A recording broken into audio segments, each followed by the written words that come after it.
A former FBI special agent just did something unprecedented. He did not leak information to an anonymous blog.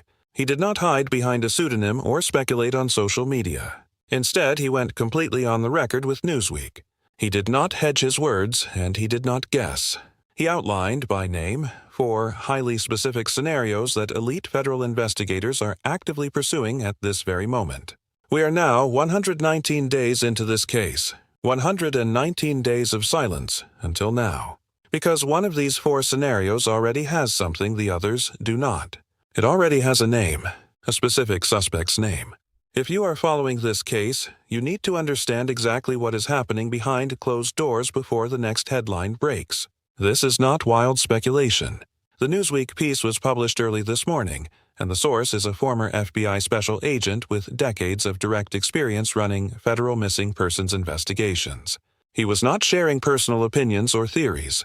He was describing the strict protocol the FBI is legally required to run simultaneously when confronted with this exact evidence profile. Think about that. Here are the 4 scenarios they are tracking right now. Scenario 1. She left the house voluntarily, and something happened to her afterward. In the world of federal investigations, this is the track that requires the absolute least amount of evidence to open, but the absolute most evidence to close. Picture the scene. An 84-year-old woman. It is 2 o'clock in the morning. Pitch black outside. Her car is still in the driveway. Her phone is sitting on the counter. Her purse is still in the house. If she walked out of that door under her own power and met with danger outside, the physical evidence left behind would look identical to what investigators found that morning. At day 119, this scenario remains open on paper, but the former agent was incredibly clear. The longer a case goes without a body and without a single independent witness placing the victim voluntarily outside, the weaker this theory becomes. It simply does not hold up to the passage of time. Scenario 2. Foul play by a complete stranger.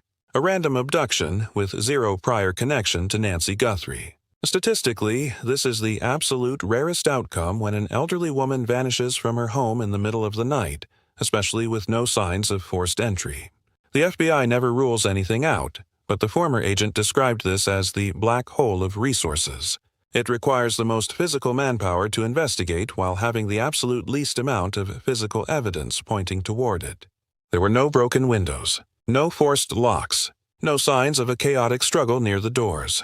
This brings us to Scenario 3, which is the scenario that nobody wants to discuss publicly. A medical emergency with immediate third-party involvement. This is the dark theory kept behind closed doors. In this scenario, Nancy Guthrie suffers a sudden, catastrophic medical event in the presence of someone else, and that person fails to call for help. Someone with authorized access to the property. Someone highly familiar with the layout of the home. Someone who made a panic-driven decision in the dead of night that could never be undone. The FBI takes this scenario with deadly seriousness. It occurs in missing persons cases involving elderly victims far more often than the public realizes. Yet, it is almost never the first thing law enforcement discusses openly. Why? Because naming this scenario publicly instantly alerts the exact person they are watching. This specific theory fits several crucial pieces of the timeline that have never been fully explained. It does not require a highly organized, premeditated plan. It does not require a dangerous stranger lurking in the shadows. It requires only 3 things: presence, panic, and absolute silence.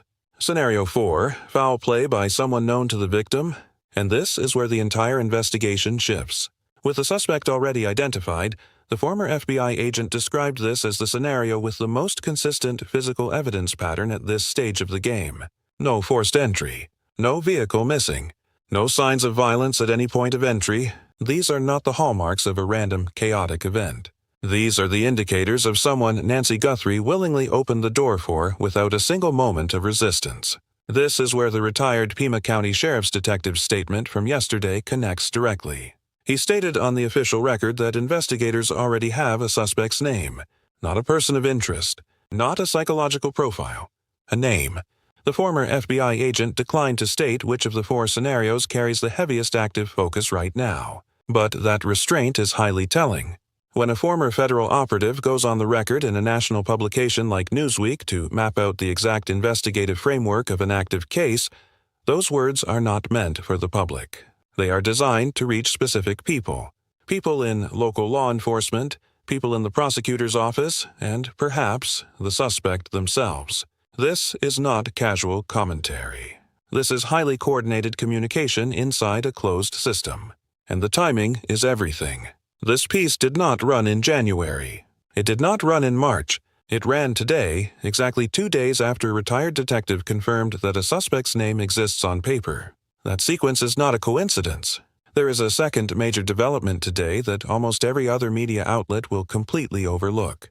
A rare photograph has just surfaced of Cameron Guthrie's wife. Cameron is Nancy's son and the brother of Savannah Guthrie.